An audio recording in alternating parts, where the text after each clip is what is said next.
Допрос в Сенате. Марко Рубио пришлось отвечать и за Венесуэлу, и за Гренландию, и за Иран.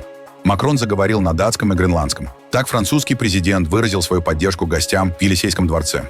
Переговоры в Абу-Даби запланированы двусторонние. Участие Уиткофа и Кушнера пока что не планируют. Но если что, они смогут присоединиться, заявил Марко Рубио.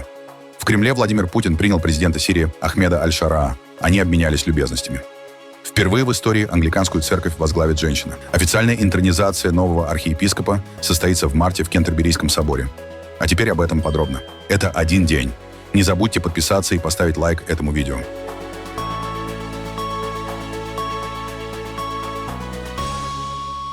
Госсекретарь США Марко Рубио прибыл на Капитолийский холм, чтобы впервые публично ответить на вопросы сенаторов о политике Вашингтона в отношении Венесуэлы. Слушания стали для него непростыми. Еще недавно Рубио работал с этими людьми бок о бок, а теперь ему пришлось защищать действия администрации Дональда Трампа. Речь идет о рейде 3 января, в ходе которого американские силы захватили Николаса Мадуро. Интерес к заседанию оказался огромным. Зал был переполнен, а для зрителей даже открыли дополнительное помещение. Сенат заранее предупредил, любые попытки сорвать слушания повлекут жесткие меры. Сам Рубио настаивает, никакой войны с Венесуэлой нет, а операция, по его словам, прошла успешно.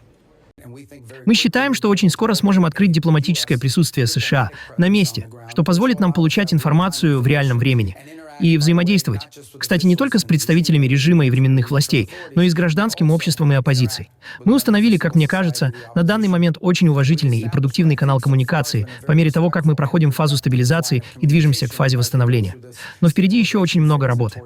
На этапе стабилизации, например, нам придется начать выдачу некоторых лицензий через Управление по контролю за иностранными активами. В настоящее время мы не тратим никаких средств в Венесуэле, за исключением расходов, связанных с развертыванием нашего посольства. Что касается третьего пункта — применение силы. Послушайте, президент, как главнокомандующий, никогда полностью не исключает никаких вариантов для защиты национальных интересов Соединенных Штатов. Но я могу с полной уверенностью сказать, мы не развернуты для этого, не намерены и не ожидаем, что нам придется предпринимать какие-либо военные действия в Венесуэле.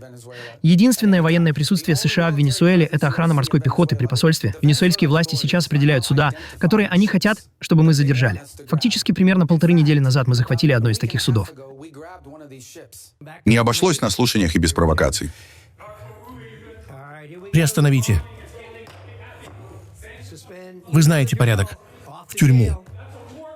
Годичный запрет на посещение заседаний комитета. Я хочу внести ясность и повторю то, что говорил публично. Мы предпринимали многочисленные попытки убедить Мадуро добровольно уйти и избежать всего этого, потому что понимали, он является препятствием для прогресса.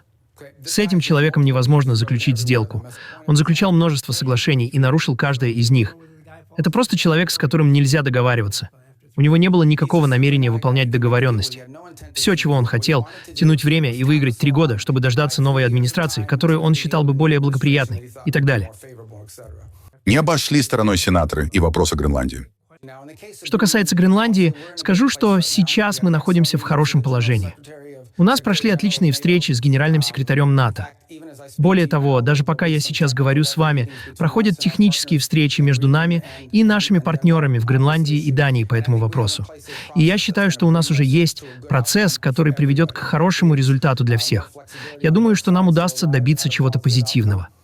Мы начинаем этот процесс профессионально и прямо. Он начинается сегодня и станет регулярным. Мы постараемся вести его так, чтобы эти разговоры не превращались в медийный цирк каждый раз, когда они происходят. Потому что мы считаем, это дает обеим сторонам больше гибкости для достижения положительного результата. И я думаю, что мы к этому придем. Лидер Гренландии Йенс Фредерик Нильсен и премьер-министр Дании Метте Фредериксен прибыли в Париж для встречи с Эммануэлем Макроном. Их главная цель — заручиться поддержкой на фоне стремления президента США Дональда Трампа взять под контроль арктический остров, который на протяжении веков находился под властью Дании. Макрон заявил, что Франция разделяет мнение о необходимости усиления обороны в Арктике. А общую пресс-конференцию начал на 3 языках — гренландском, датском и французском. Kalashit nunat, tuniniagan nilak, tigunakan narsina nanilou, kalashit, naminok, siuni sartik, alayi suat. Frankri vil fortsatt stå engasjert, sammen med kongeriet Danmark. Мы на вашей стороне. Мы были вчера, мы с вами сегодня и будем завтра. Учитывая позицию России в Крайнем Севере, экономическое присутствие Китая и стратегические последствия этого сближения, мы разделяем необходимость укрепления нашей оборонной позиции в Арктике. Несколько европейских государств, включая Францию, уже начали действовать в этом направлении в рамках совместных учений под названием Arctic Endurance по просьбе Дании. Мы также поддерживаем усиление вовлеченности НАТО в Арктике посредством создания расширенного механизма повышенной бдительности. Последние события подтверждают, что ситуация вокруг Гренландии стала стратегическим сигналом тревоги для всей Европы в вопросах утверждения европейского суверенитета, нашего вклада в безопасность Арктики, борьбы с иностранным вмешательством и дезинформацией, противодействия изменению климата, а также формирования привилегированного партнерства в интересах устойчивого развития и сокращения стратегических зависимостей. Премьер-министр Дании Метте Фредериксен отметила, кризис показал, что большинство европейцев придерживаются общей позиции и смогли объединиться, чтобы дать отпор требованиям Трампа, в частности, его угрозам введения дополнительных тарифов против некоторых европейских стран. В ситуации, когда мировой порядок, каким мы его знали, находится под давлением, он быстро меняется, а, возможно, уже исчез, нам как никогда нужна более сильная Европа. Европа, которая готова и способна отстаивать наши ценности и принципы. Для меня путь вперед очевиден. Только мы, европейцы, можем создать уверенную и процветающую Европу завтрашнего дня. Мы должны быть способны защитить себя и продолжать нашу твердую поддержку Украины. Думаю, за последние пару недель Европа извлекла важные уроки. Если мы остаемся едиными, если не поступаемся нашими демократическими ценностями и если посылаем четкий сигнал, что в случае угроз извне мы выступим вместе и ответим сообща, тогда мы способны найти путь вперед. Премьер-министр Гренландии Йенс Фредерик Нильсен также поблагодарил за поддержку Эммануэля Макрона. Наше тесное сотрудничество в этой ситуации касается не только Гренландии, оно выходит далеко за ее пределы. Для нас речь идет о ценностях в мире, о демократии, уважении международного права и порядка, о целостности. Господин президент, вы с самого начала были с нами. Сейчас время единства, а не разделения. Иран готов к переговорам с Соединенными Штатами. Однако будет защищать себя в случае провокаций, заявила в среду миссия Тегерана при Организации Объединенных Наций. Заявление было сделано после того, как президент США Дональд Трамп поставил ультиматум Ирану заключить сделку или получить новый удар. В прошлый раз, когда США по ошибке ввязались в войны в Афганистане и Ираке, они растратили более 7 триллионов долларов и потеряли свыше 7 тысяч американских жизней. Иран готов к диалогу на основе взаимного уважения и интересов. Но если на него будут давить, он будет защищаться и ответит как никогда раньше. Иранский режим слаб как никогда, заявил Марко Рубио на слушаниях в Сенате. Президент выступал с жесткими заявлениями. Вы тоже говорили о гибели людей в Иране и о совершаемых ужасных преступлениях. Можете ли вы дать нам представление о масштабах происходящего? Мы видим сообщения о тысячах, десятках тысяч. Какова наилучшая оценка Госдепартамента того, что происходит на месте? Точного числа я не знаю, но речь определенно идет о тысячах. К сожалению, режимы, включая иранский, усвоили, что жесткие репрессивные меры против протестующих оказываются эффективными. Это работает, и они это применяют. Это ужасно, и именно это мы наблюдаем. Этот режим, вероятно, сейчас слабее, чем когда-либо прежде. Главная проблема, с которой он сталкивается, в отличие от протестов прошлых лет, заключается в том, что у него нет способа ответить на ключевые требования протестующих. А эти требования связаны с тем, что экономика страны находится в состоянии коллапса. Экономика разрушается потому, что власти тратят все ресурсы на создание вооружений и поддержку террористических групп по всему миру, вместо того, чтобы инвестировать в собственное общество. В результате жесткие международные санкции, изоляция экономики и страны. Именно этого требуют иранцы, чтобы власти прекратили такую политику, начали заботиться о собственном народе и добились снятия санкций. Но режим не желает этого делать. Поэтому, хотя протесты могли временно ослабнуть, в будущем они вспыхнут снова, потому что у этого режима, если он не изменится или не уйдет, нет возможности решить законные и постоянные требования иранского народа, который заслуживает лучшего. Именно поэтому сейчас предпринимаются меры по размещению сил в регионе для защиты от возможных угроз со стороны Ирана в отношении нашего персонала. Такие возможности у них есть, поскольку они накопили тысячи баллистических ракет, созданных ими самими. Несмотря на то, что их экономика находится в упадке, они продолжают тратить на это деньги. Вашингтонский аналитический центр, Центр стратегических и международных исследований, опубликовал доклад о ходе конфликта в Украине. Несмотря на заявление о наращивании боевого импульса в Украине, данные показывают, что Россия платит чрезвычайно высокую цену за минимальные территориальные успехи и находится в стадии упадка как крупная держава. С февраля 2022 года российские войска понесли почти 1,2 миллиона потерь. Больше, чем любая крупная держава в любой войне со времен Второй мировой войны. При сохранении текущих темпов совокупные потери России и Украины могут достичь 2 миллионов к весне 2026 года. После захвата инициативы в 2024 году российские силы продвигались в своих наиболее заметных наступлениях в среднем от 15 до 70 метров в день, медленнее, чем почти любое крупное наступление в любой войне за последнее столетие. Авторы подчеркивают, что данные основаны на аналитических моделях и открытых источниках и не могут считаться точными. В Кремле же заявили, что подобные оценки не являются достоверными и призвали ориентироваться на официальную информацию Министерства обороны. Я не думаю, что подобные доклады можно и нужно расценивать как достоверную информацию. Это первое. Предлагаем ориентироваться на информацию, которую предоставляется по линии Министерства обороны. И именно Министерство обороны уполномочено давать информацию о каких-либо потерях в ходе специальной военной операции. Они и только они. Словно работа ведется, и хорошо, что она началась в виде прямых контактов. Это очень сложные переговоры, которые начались на экспертном уровне. Как вы знаете, достигнута договоренность об их продолжении. Работа будет продолжаться. Стив Уиткофф и Джаред Кушнер не будут участвовать в следующем раунде переговоров по Украине, который запланирован на 1 февраля в Абу-Даби. Об этом заявил госсекретарь Марко Рубио. По его словам, встреча будет двусторонней между Россией и Украиной, но представители США смогут присоединиться к ней. Я думаю, что единственный оставшийся пункт, тот, с которым вы все хорошо знакомы, это территориальный вопрос, в частности, территориальные претензии на Донецк. И я знаю, что сейчас ведется активная работа, чтобы попытаться понять, нельзя ли согласовать позиции обеих сторон по этому вопросу. Это все еще тот мост, который мы пока не перешли. Это по-прежнему разрыв. Но, по крайней мере, нам удалось сузить круг проблем до одной центральной. Несмотря на дипломатический процесс, президент Украины Владимир Зеленский сообщил, что Россия готовит новый удар. Рассчитываем на поддержку Европы. Важно, чтобы лидеры и государства не молчали о том, что происходит.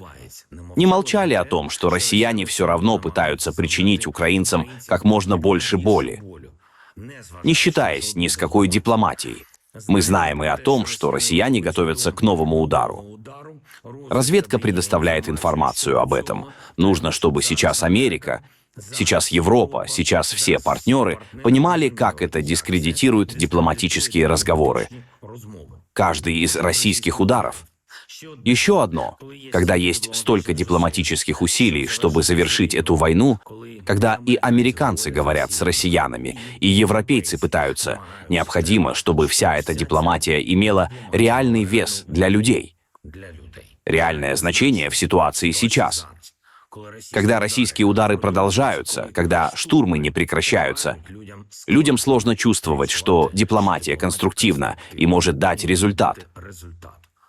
Всем, кто действительно хочет мира, нужно думать, как сделать так, чтобы россияне готовились не к новым массовым атакам, а к окончанию войны. У мира есть сила, чтобы это обеспечить. Нужно лишь пользоваться этой силой ради мира. Безусловно. В Кремле Владимир Путин принял президента Сирии Ахмеда Аль-Шараа. Это его второй визит в Россию после смены власти в Дамаске в конце 2024 года. Путин заявил, что Москва видит прогресс в восстановлении территориальной целостности Сирии и отметил рост экономического сотрудничества между странами. Переговоры проходили на фоне обсуждений будущего российского военного присутствия в стране. Ранее СМИ сообщали о выводе российских сил с аэродрома Камышлы при сохранении баз в Хмеймиме и Тартусе. В Дамаске этот шаг расценивают как жест доброй воли и как сигнал, что Москва не намерена вмешиваться в конфликт между сирийскими властями и курдскими формированиями. Мы очень рады видеть вас снова в Москве. За время нашей предыдущей встречи время не прошло даром. Многое сделано с точки зрения восстановления наших межгосударственных отношений. Удалось сдвинуть с мертвой точки и уровень взаимодействия в экономической сфере. 4 с лишним процента рост, это может быть не так амбициозно, как бы нам хотелось, но все-таки движение заметное, и нужно обязательно сохранить эту замечательную тенденцию. У нас есть множество общих тем, которые, надеюсь, мы сможем подробно обсудить в ходе этой плодотворной встречи. Я считаю, что за прошедший год Сирия добилась значительного прогресса и успешно преодолела многие препятствия, последним из которых стал вызов объединения сирийской территории. Позиция Сирии в течение последнего года заключалась в поддержке этого объединения. Россия, безусловно, играет важную роль в стабилизации ситуации не только в Сирии, но и во всем регионе Ближнего Востока. Мы надеемся, что эти усилия будут продолжены, чтобы Ближний Восток смог перейти от состояния разрушения к состоянию стабильности и развития. Большое спасибо, господин президент. Премьер-министр Великобритании Кир Стармер заявил, что следующим шагом станет усиление безопасности в Арктике.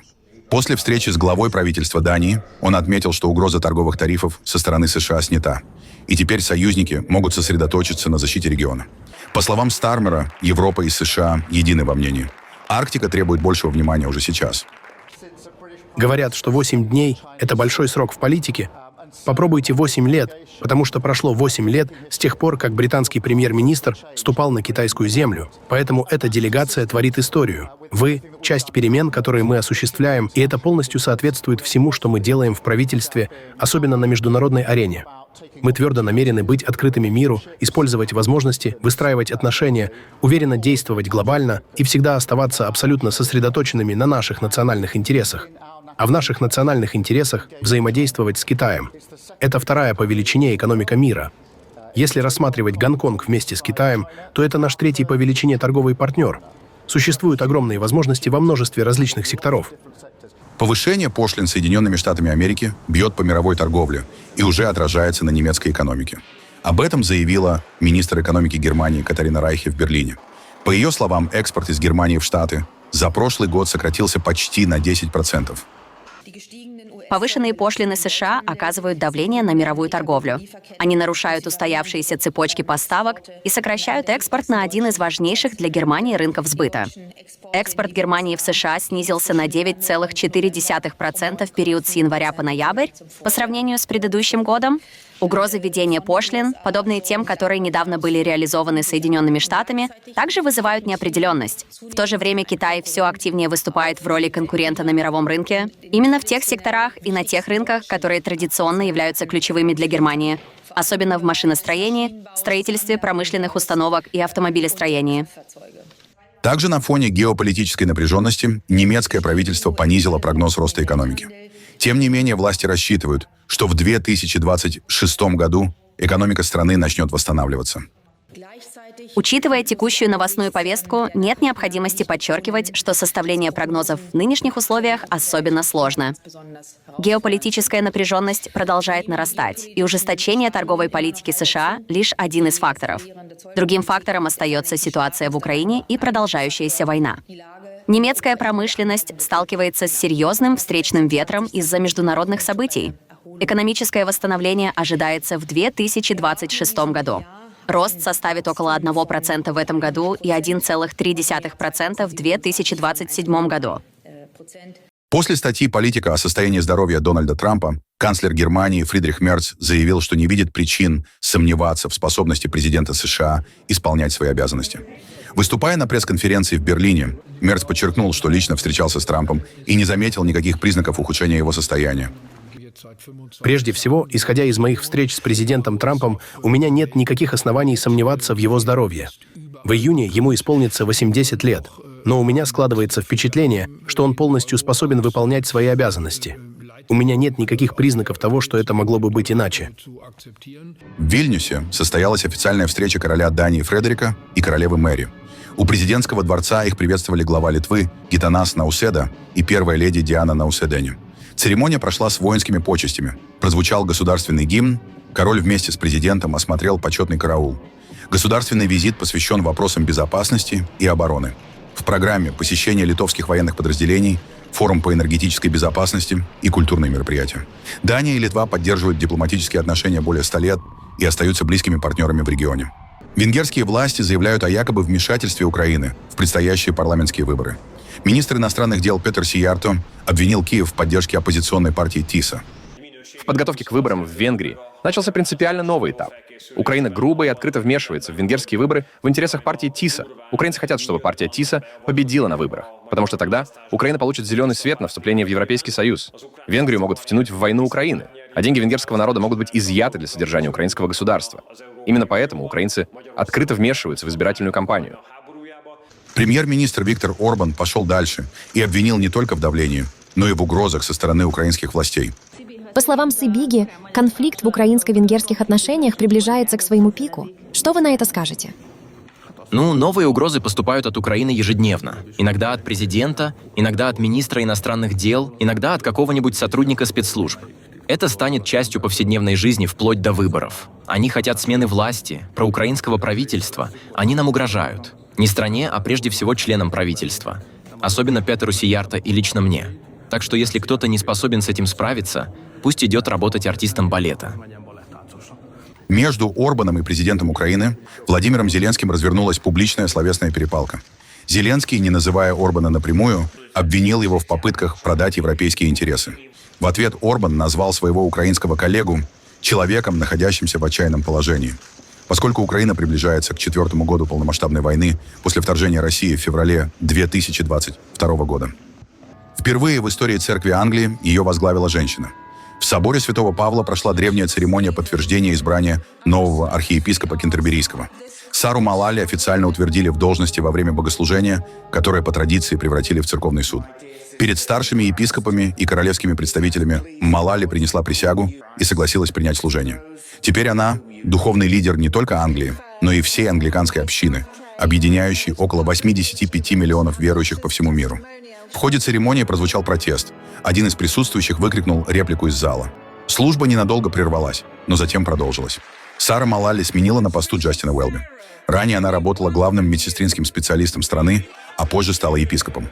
Ее назначение вызвало споры внутри англиканского мира. Прежде всего среди тех, кто выступает против рукоположения женщин. Официальная интронизация нового архиепископа состоится в марте в Кентерберийском соборе. Там же она произнесет свою первую проповедь в новой роли. Прошлой ночью с мыса Канаверал во Флориде в небо поднялась ракета Falcon 9 компании SpaceX. Она отправила на орбиту навигационный спутник GPS-39 для космических сил США. Через несколько минут после взлета ступени ракеты разделились, и первая ступень начала возвращение на Землю. Позже она успешно приземлилась на беспилотную платформу в Атлантическом океане. Тем временем вторая ступень продолжила полет в космосе. Примерно через 1,5 часа после старта спутник был выведен на расчетную орбиту.